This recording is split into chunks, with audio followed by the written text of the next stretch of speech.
Hey, good morning, Last in Line Nation. Welcome to another episode of Getting Real. Just like we've been doing for a couple weeks now, we're getting renewed, we're getting educated, we're getting accountable, and we're getting loud. That's the REAL. And we've been lucky enough to have really good guests this month to start out 2021. And we've got another one today. Uh, I'm going to introduce this guy, but first I want to read a couple of his credentials and experiences because, man, I don't know if you guys are big fans of 80s movies, but one of my favorites was Top Gun. And I love talking to people who are pilots, aviators, and this guy's got an extensive experience resume in that line of work. And I think if I had to do it all over again, I think I would give that a shot because it's a really cool profession, I think. So Dennis Mellen is an author, he's a speaker, and he's a high school baseball coach. And he's got 28 years retired Alaskan Airlines captain, which that's amazing. What a consistent and just steady. We don't see that very often nowadays. You don't see 28 years doing one thing. And so 20 years of a retired Air Force Reserves Lieutenant Colonel Command Pilot.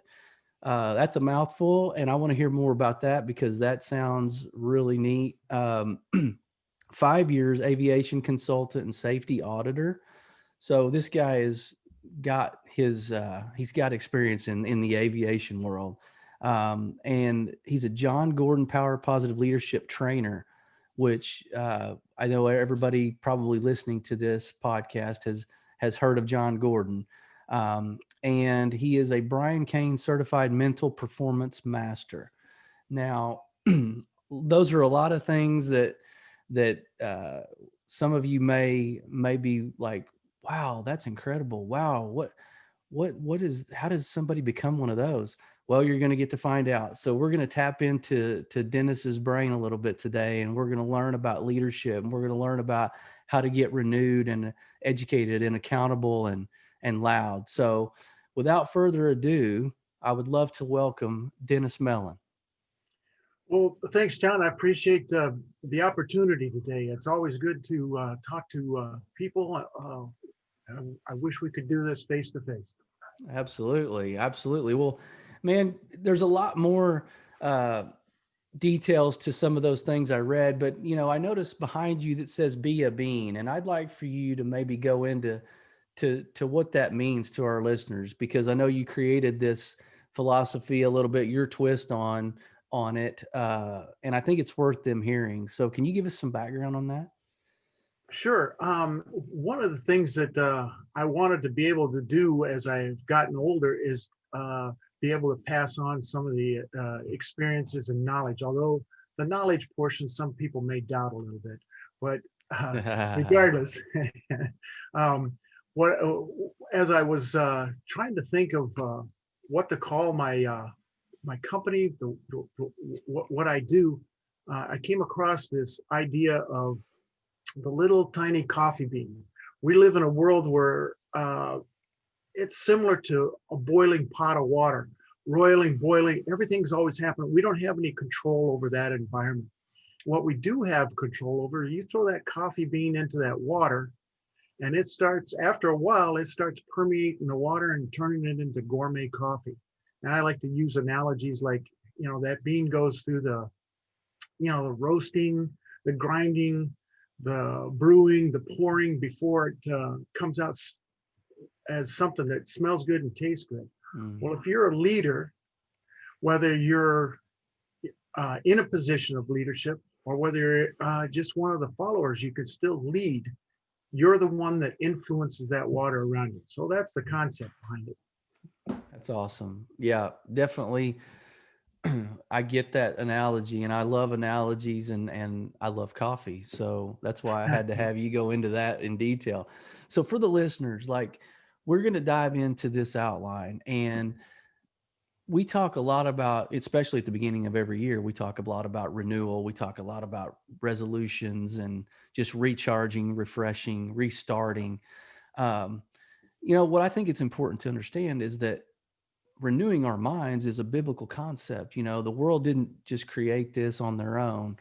it's been around for a while. So tell us the importance in your world of how to just kind of reset your brain, your way of thinking, how you do it, why it's important to you.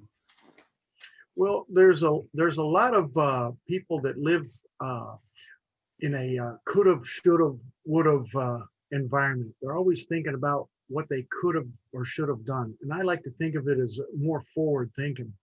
Um, as you mentioned earlier, I'm a John Gordon trainer. One of his concepts that comes up, and I like to piggyback on it, is events happen all the time.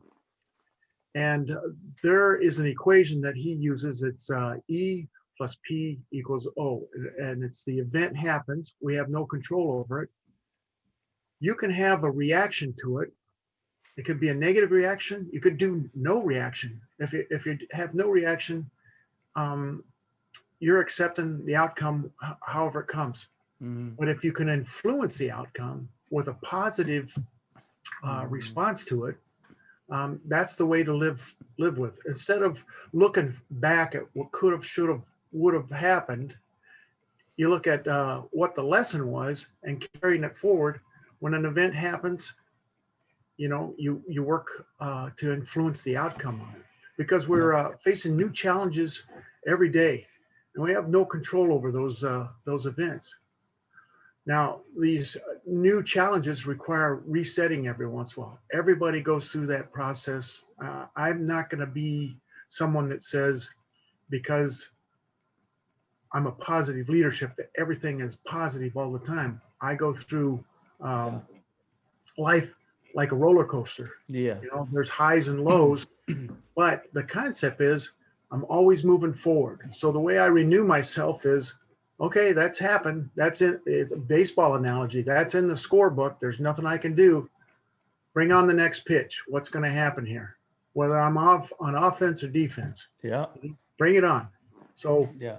I try to keep myself forward looking and remember the lessons from what's already happened.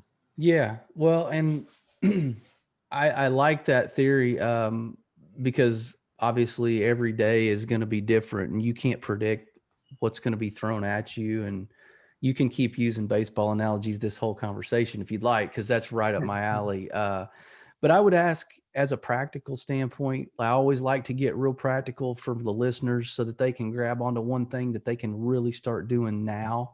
Um, can you give us an idea of what your day is like from the beginning of the day and how you set the foundation? Do you have anything practical that you do that gets you in that right frame of mind, or that actually puts you on that solid foundation to where you feel unshakable throughout the day?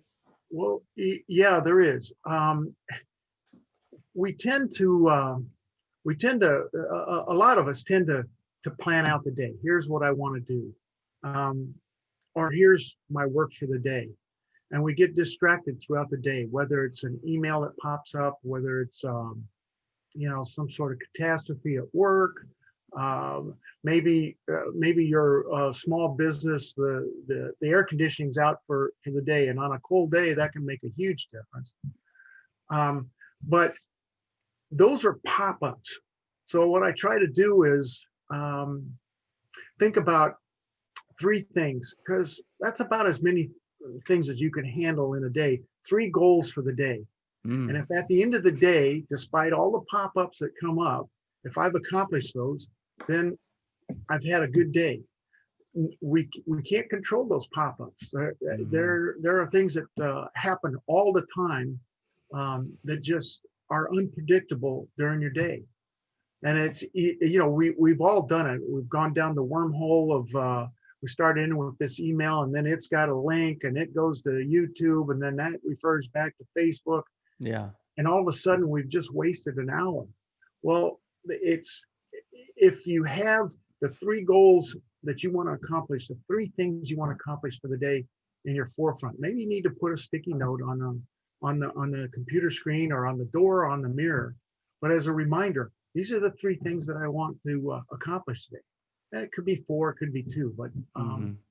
the thing of it is that keep it in the forefront, and that's how I plan out my day. Yeah. And that's good. So is any of that stuff that you do now, can you maybe talk about how you brought that from your Air Force experience? Like anything you learned throughout, talk a little bit about your experience as a pilot and maybe some of those principles or disciplines that created that in you that you kind of transfer over to what you do today. Anything apply there that's Oh, transferable? absolutely. A lot of times people look at people that plan things out, people that have, they look at pilots a lot of times as, oh, they just run checklists and they, and they go through things. When in reality, those routines are what ground you. In other words, if I have a routine, if I get up in the morning and I make my bed and I eat breakfast, and I probably could have the same thing for breakfast every morning, I don't even have to think about that Mm-hmm. because it's built in as a routine. It's kind same thing as a base. You see baseball players coming up the bat. They have a Mm-hmm. routine. They Yep. do their gloves. They focus on something. That routine allows the person to think about other things. So good pilots have standardization, and they do things, a lot of things the same way. And then as soon as something is out of place, they can focus on that because they have a routine going in the background where, well, it's almost on autopilot. And now I can think about other things besides the actual um, flying, or the actual thing in front of, or the actual situation on a baseball field. I'm going to stick with the baseball for you for a little. Yeah. Yeah. Yeah. That's So awesome. I think it's important to have those routines, and mine are grounded. I'm an Air Force Academy graduate, and by golly, it was, the days were, a lot of the days were the same routines, breakfast, classes, Mm-hmm. lunch, athletics, occasional things like that you didn't like marching and drilling for preparation for some big parade or something. But Mm. those were those set routines, and I like this. I can't remember the admiral's name, but he was addressing the University of Texas at their graduation, and he's got a book out called "Make Your Bed." In Mm-hmm. other words, get up in the morning and accomplish something right away. Make your bed and make it well. You know. So Yeah. I like to fall back on routines because it Yeah. allows me to think about other things. Yeah. Yeah. So, okay. And I think we covered so renewed. I think that you hit it perfectly how that works for you to renew and refresh and have that routine. Um, what I think is important to transition here into educated. So we're doing the REAL, right? For getting real, we're getting renewed. Now we're getting educated. Now, education can cover a broad span, right? A broad spectrum. But what I want to know about from you is some of the leadership training you've done and that, that you've been on the receiving end of, not only that, but what you're teaching people through being, you know, uh, a power positive leadership trainer.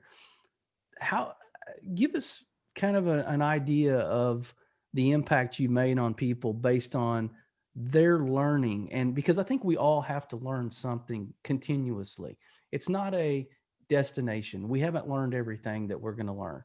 We're not as smart as we're going to be. So we're constantly feeding ourselves.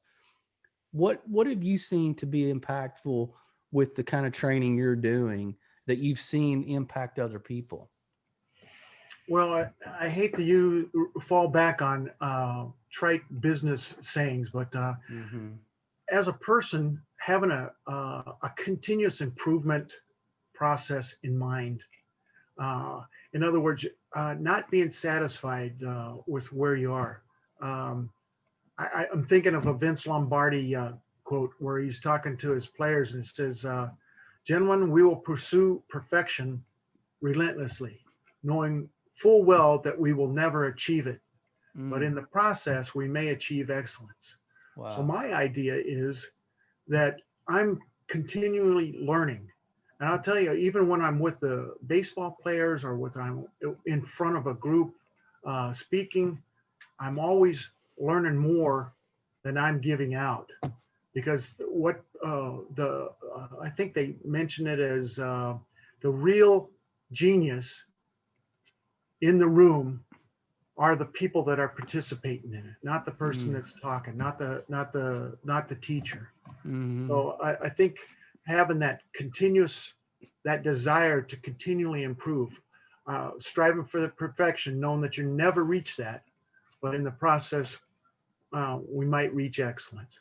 yeah. No, that's great. That's great because it is a constant uh, process. Have you, give me one thing maybe that you've learned over the years that you, besides what you just spoke about, that's really been the most impactful as far as your leadership style goes, and how you've sort of tried to pass that on to the people you teach, either a coach or the people you're training now.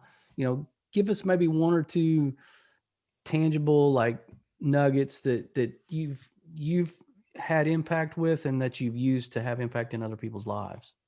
Well, I hate to turn it towards myself because I think a better way of looking at it is I've always looked for that mentor, that person that will influence me. Um, you've talked about it on some of your other podcasts. Uh, Leadership by example. Now, there's only been one person that's been perfect, and he passed away and went to heaven 2,000 years ago. Yeah. But think about the impact he had simply by being an example and Mm, observing. Um, and of course, I'm talking about Jesus. But yeah. the thing is you look for where you can learn something from somebody. And Mm, by doing that, you present yourself really as more of a servant leader. And being a servant leader is probably the penultimate point of leadership in general. You're inspiring people while you're absorbing what they have to say. You're listening. You're caring about them. You're showing love. mm, I think is the way I would look at it. So I like to think of everything. The primary thing in accomplishing anything is establishing a relationship with who you're working with. Think about the teams that you've been on that were good and bad, and I guarantee you the ones that were good were the ones where you worked together.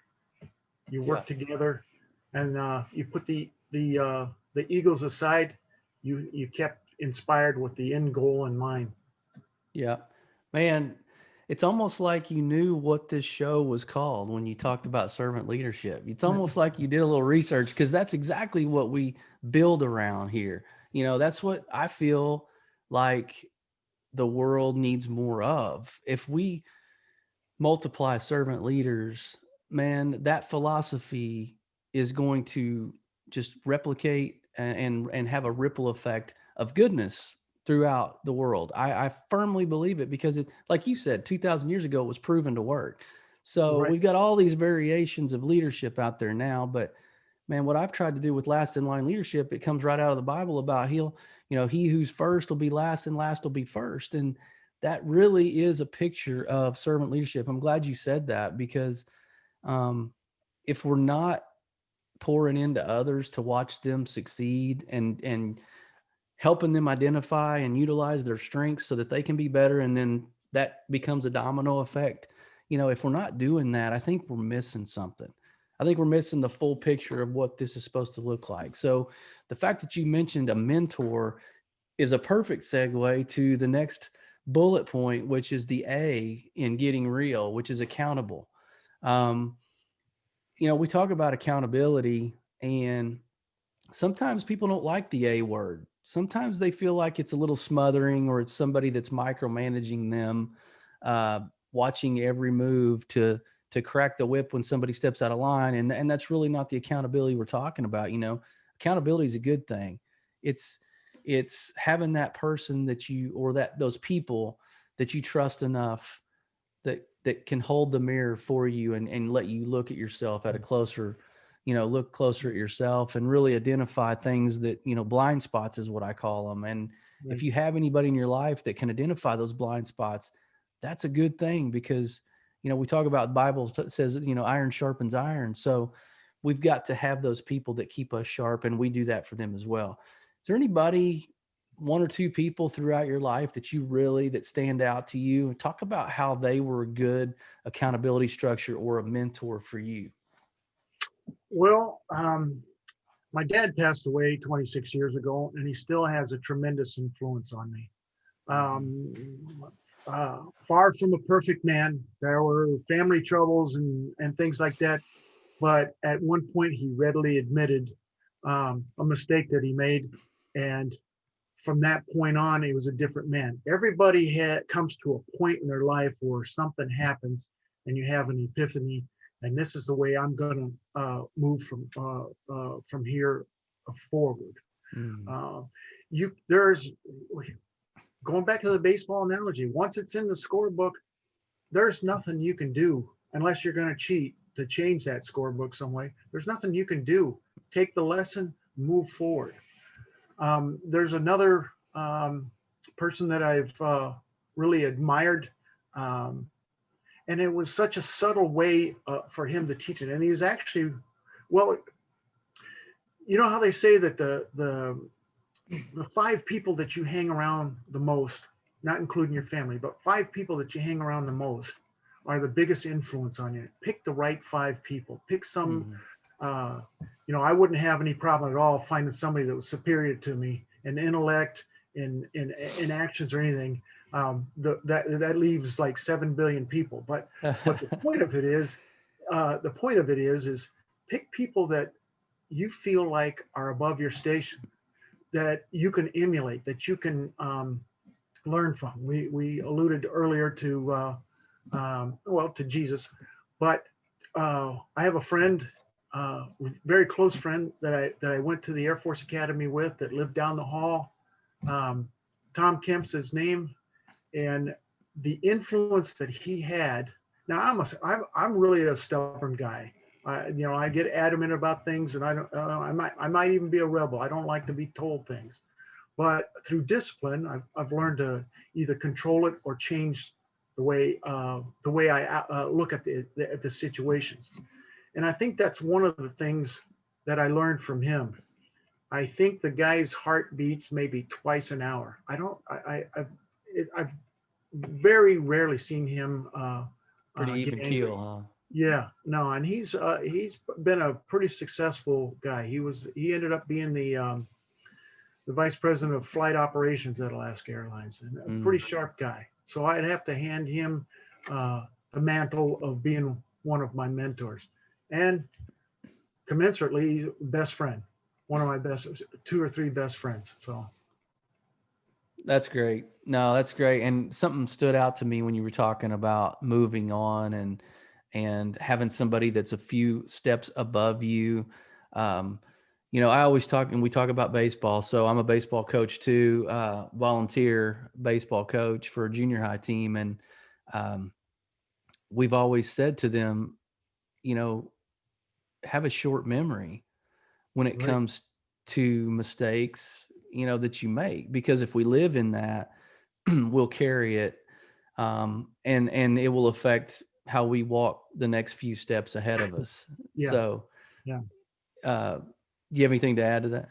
Oh yeah, sure. What popped into my mind? I don't know if you're a big Ken Ravizza guy. He's one of the uh, original uh, mental performance guys for athletics. He used to be the mental performance coach for the Cubs and everything. Okay. And he had an analogy that he used, uh, that if you start carrying everything that's happened in the past, whatever's already in the scorebook, you're carrying bricks around. Now Hmm. imagine trying to run to first base. You're trying to be there in whatever it is, 3.6, 3.7 seconds, whatever. That's pretty fast. But imagine if you were trying to get that time and you're carrying 3 or 4 bricks because of the errors you committed, because of the Mm-hmm. Because of the last at bat where you struck out or something. Mm-hmm. You can't move. So his thing was drop the bricks. Mm-hmm. Drop the bricks. Don't carry them. You Yeah. know, they're just excess weight. What the lesson was to go back to the baseball analogy. Um, when you're walking back from the dugout after a strikeout, instead of slamming the bat, you're actually thinking, okay, I saw fastball low and out. I saw a fastball up. I saw a curveball, and then another curveball, and I was done. So is that guy pitching me a certain way? Next at Right. bat, I take what I learned, but I flush everything. I drop the bricks for everything else. Yeah. So Yeah.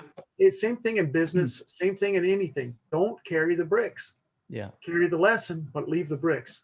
Yeah. 100% agree, because I mean, as people, how many times have we been our own worst enemy when it comes to walking out our this journey and really walking in our purpose, because we're carrying something that either we were a victim in the past, scars or wounds that we've got, or things that we've caused that we're still holding on to, that we haven't forgiven ourselves about and let it go.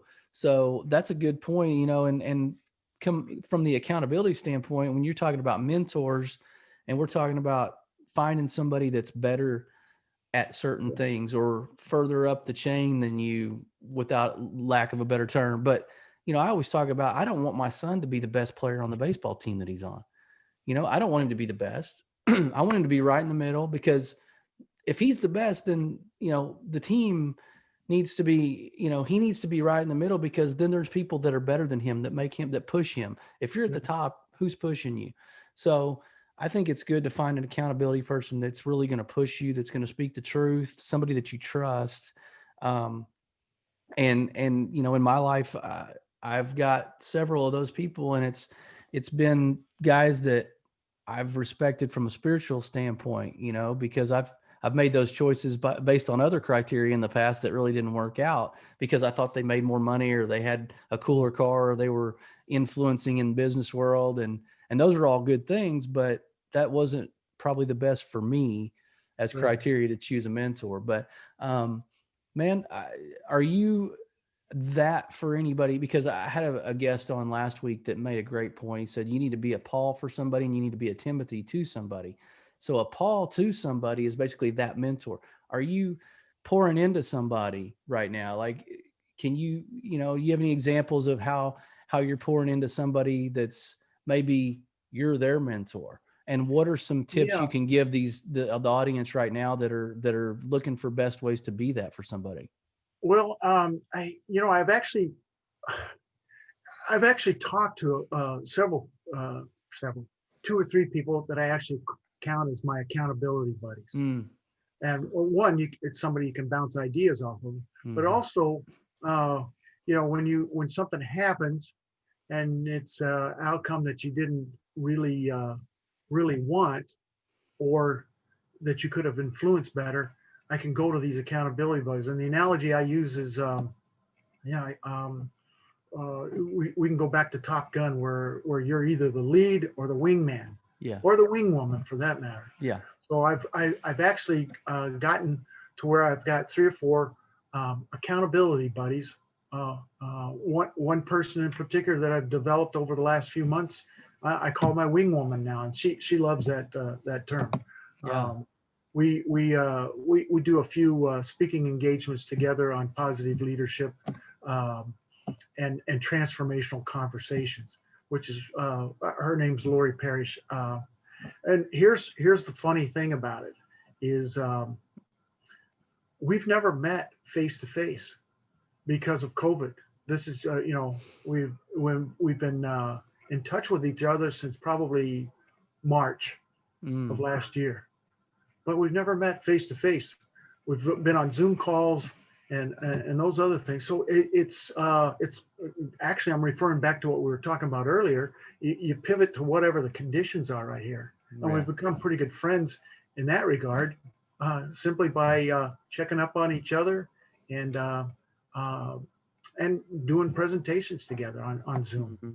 And I Yeah. think I think I got off track on your actual question there. So Just wondering who you were pouring into, like maybe from a oh, mentor standpoint. Well, I'm the head JV coach up at the local high school in baseball. I really like to pour into the team. Mm-hmm. Um, on a JV team, everybody is looking at trying to be up there on varsity. That's, and if they're Mm-hmm. not on varsity, you think they are, then there's a disconnect there. Mm-hmm. So I've tried to use a philosophy of, yeah, we're gonna bring our A game every day, and we're still gonna strive to win. But our goal is um, for you to start in the 2022 team, for you to be a star player in 2022, 2023, whatever it is. Um, so I would say the players on the JV team are who I'm pouring my philosophies in right now. And then of course, when I have speaking engagements, I really get excited if I can just make that much difference with anybody Mm-hmm. that's there. And a lot of times after a speaking engagement or somebody will come up, and that you've connected. Yeah. Well, you know that you've made that much difference, and that's all you can really do. Yeah. You're not gonna change their whole life in a 45-minute or 2 hour talk or whatever. Just Yeah. making that much difference with whoever you come into contact. That's awesome. Yeah. Yeah. Because there's always opportunities, Oh yeah. right? There's always opportunities to be on the receiving end of that or be on the giving end of that. And so if we're open and we're aware of those situations, not that we're trying to tell somebody what to do because we know everything, but it's important to pour into people, to bless people with encouragement or examples, or give them something tangible they can implement in their life to make them better. Like that, Yeah. there's always opportunities for that. And yeah, you have Well, you something to add? also have to have somebody to hold you accountable to keep you Yeah, grounded and stuff. absolutely. I think back on uh, I, shoot a few weeks ago when we could get to the restaurants. My wife and I went out for a nice dinner. Mm, Had some wine and everything, and I'm feeling pretty good. And I leaned across and I said, Heidi, am I the only one? And she puts her hand on her chin and she goes, I dated a lot of sevens and a couple of eights, but yeah, you're the only one. That's awesome. No, that's good. Sounds like she's got a good personality. She's She got a keeps me good sense of grounded. Yeah. humor. That's awesome. Yeah. So, No, all right. that's actually a made up joke, but Yeah. she, the point is that she does Yeah. keep me grounded. Have you thought about this? And, have you thought about how this person feels? Um, That's good. she's very good with, uh, she's got a high emotional quotient. Let's put it EQ. That's good. That's Yeah. good. So as we kind of migrate through this outline, man, it's been really good. I mean, I've learned a lot as far as being, we talk about renewed and educated and accountable. I think you put some good spins on that accountability component, and I think you added some really good stuff for the audience. But so at the end, we're going to talk about how we get loud, and the reason I put that in here is because as it's going to be more focused, kind of as believers, as a group Okay.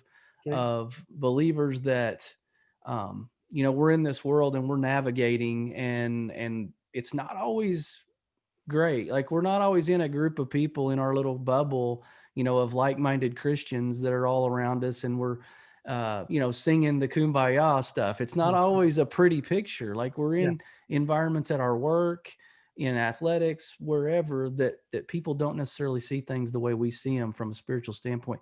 How can we have a voice maybe in that group, without being those people that are constantly just preaching at people, because that doesn't Right. win people? Um, Give me some examples of what you've done, or some of the Yeah. focus that you have in this area of being loud as a believer and living the example and really having a positive voice. Well, as I talked about earlier, it's setting the example, and it's actually, um, you know, I hesitate to say this because I am a believer, but the I've never felt that evangelical calling where I'm going to convert people. Gotcha. But if we look at the example that Jesus set, I mean, he wasn't like one of these. go-getter leaders. It was example, calmness, kindness, love. That's what you need to permeate. And I'm going to go back to my coffee bean influence in that roiling, boiling water. You know, you can only do so much as a coffee bean, but you can influence the outcome of what that is. Mm-hmm. Um, uh, I like to get one-on-one with people a lot, and just talk with them. I think I've got four sons, and the youngest is 25 now, and the oldest is 36. So, Mm-hmm. but one of the things that has tied us together is even when they were going in school, I took turns maybe once every month or two to go to breakfast before school at a restaurant before school and have a one-on-one with them. And you didn't, the discussions range from, whether King Kong could take Godzilla to, moral dilemmas that they were having or things that had cropped up. So I think the influence that we have, the impact that we have is from our influence, from our example that we set. Yeah. We don't have to, you can't make people do it. You have to persuade them. And one of the best ways is by example. Yeah. I think, and to your Jesus example, he didn't force people to do anything. He basically encouraged, spoke the truth to them, led the example, but he was never trying to car salesman Yeah. pushiness to somebody. And not that all car salesmen are pushy. Sorry, I didn't. That's just an analogy. But I wanted to make sure that the audience knows too. I've heard this said: people don't like to be sold as much as they like to buy. Right. So, someone is going to want that from us when they see the goodness in us, the servant Right. leadership in us, the peace that we have through a Right. hard time. They're going to notice that and go, what do you have? And so they're going to approach that and they're going to ask for our input, rather than us walking up and soliciting that to somebody proactively. And so I'm with you. I don't necessarily feel like I have an evangelistic gift. I'm not the guy that's going to be in a group of people going, hey, you gotta, see it this way because this is what's right. I just feel like as many mistakes as I've made in my life and how God has redeemed that and restored it, relationships, jobs, whatever. Right. I think that's a good testimony. Like, I think that's important to use that in our influence and be, in the spiritual side of things. Look what God's done for me. He can do this for you. I'm not special. So that's really how I try to tailor my message. But as believers, we have a voice, and we're not called to just sit there with, it's like a lamp. They say, the Bible talks about, we don't put a blanket over us or drape something over us. The light's got, our light's supposed to shine. So we're supposed to be out there, being that example. So yeah, I think it's awesome that you're mentoring those kids too, the kids you coach. And I know that they probably look to you for that guidance and that leadership in certain areas because kids go through things and kids are dealing with things right now. Right.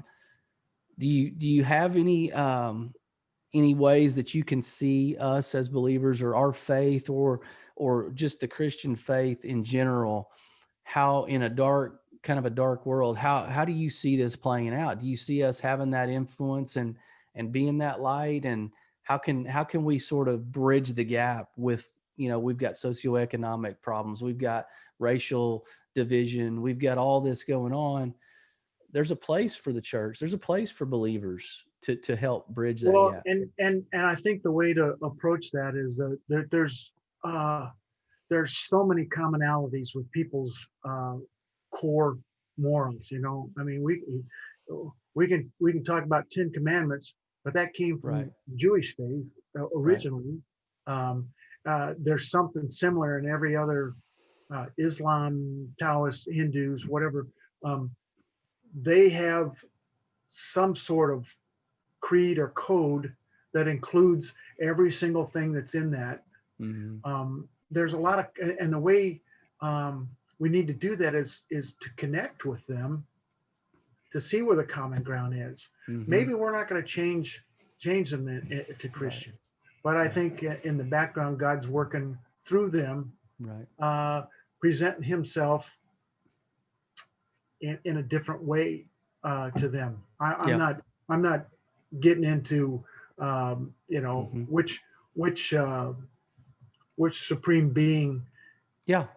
but it's the same thing, and everybody's have a creed. If there's anything that we can get across as an example uh, is making sure that that moral basis that's common to all religions Hmm. gets across to everybody.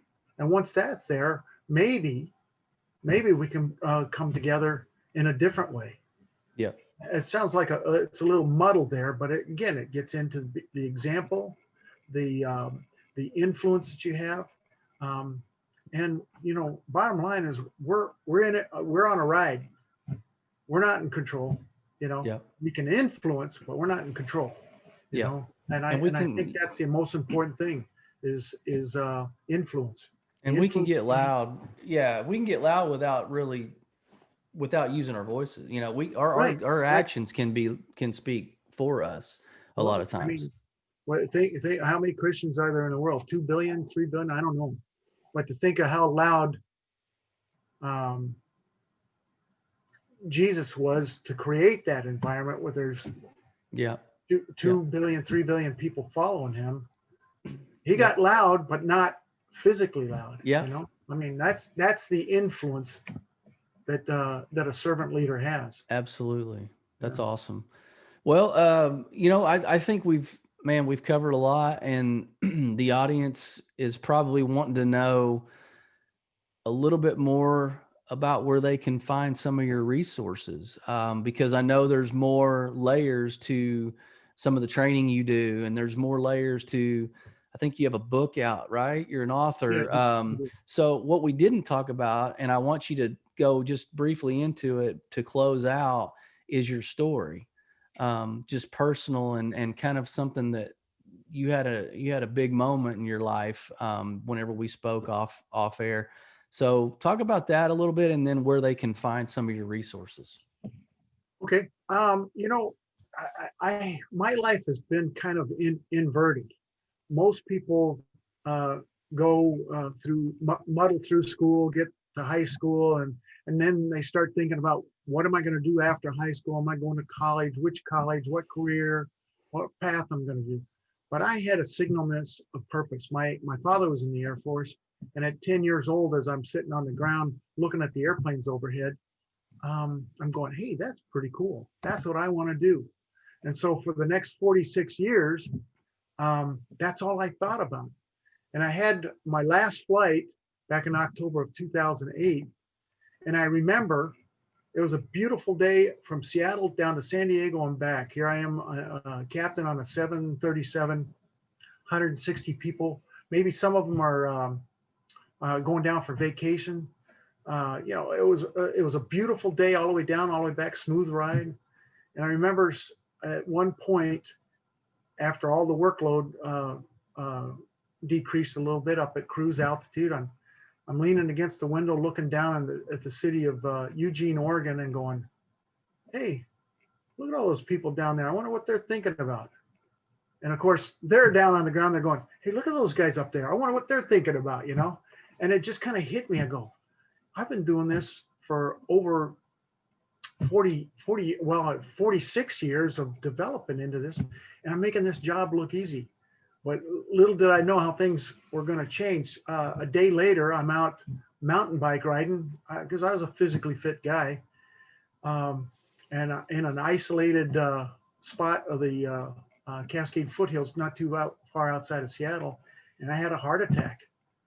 And from that point, it was one of those things of, well, the doctor said, you're never going to fly again. And I mean, I'd never faced anything so devastating as that, because it's when you like your job, you never work a day of your life, right? Yeah. Yeah. Of course, my friends will probably say I've never worked a day of my life anyway, but that's beside the point.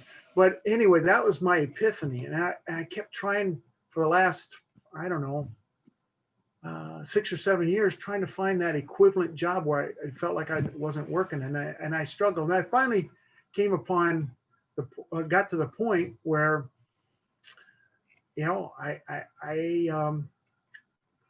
I can mentor, I can help people, I can maybe give people shortcuts for recovering for catastrophic things like career-ending athletic injury or a business Mm-hmm. failure or something. Yeah.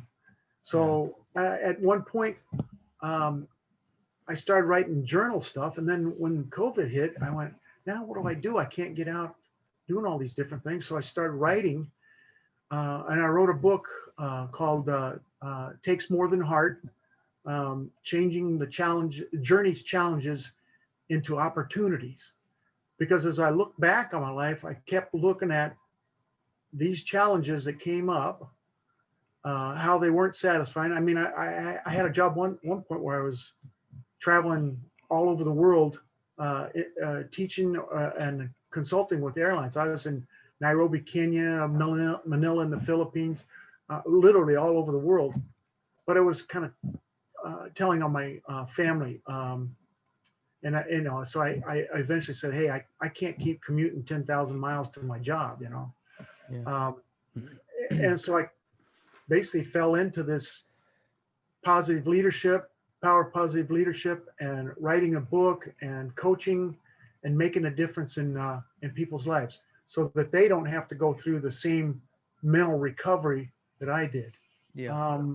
So there's two routes there. There's the book, Takes More Than Heart, and that's I have a website for that, and it's available on Amazon and through Friesen Press, Friesen, and then my beabean.net, where I post my events and have a blog and things like that where people can keep up with things. Okay. Do you have so what where else are you? You're on Instagram, I assume, and are you on Yeah, LinkedIn as well, yeah, or yeah. okay? The beabean.net, at beabean14 for Twitter and Instagram. Um, and it's I think under Dennis Mellen, just like it's Okay. in the corner of my picture here Okay. on LinkedIn. I don't know why that one escaped me right now. Okay. No, that's good. I just want people to be able to access some of that and reach out to you if they want to pursue some of this training and reach out to you if they're wanting to find a resource. But man, I appreciate you doing what you did today, and I appreciate you coming on the show because it's been huge. It's been great to get to know you even further, and I know we'll stay connected. But man, I tell you what, audience, I hope you enjoyed this, and I hope you, every week we're talking about getting real, and I hope you found one new thing to be renewed about, or one new thing to learn from the educated portion, or somebody out there that you're thinking of mentoring, or that you need as a mentor. When we talked about accountability, and then finally just living the example, we talk about getting loud as believers and the world that needs that positive voice. And I think the commonality that Dennis is referring to is just that goodness and kindness and loving our neighbor. That concept's been around for over 2,000 years. So I think that's a way that we can actually just walk this out and live the example. So I hope you enjoyed it. I hope you got something out of it. Until next time, be blessed.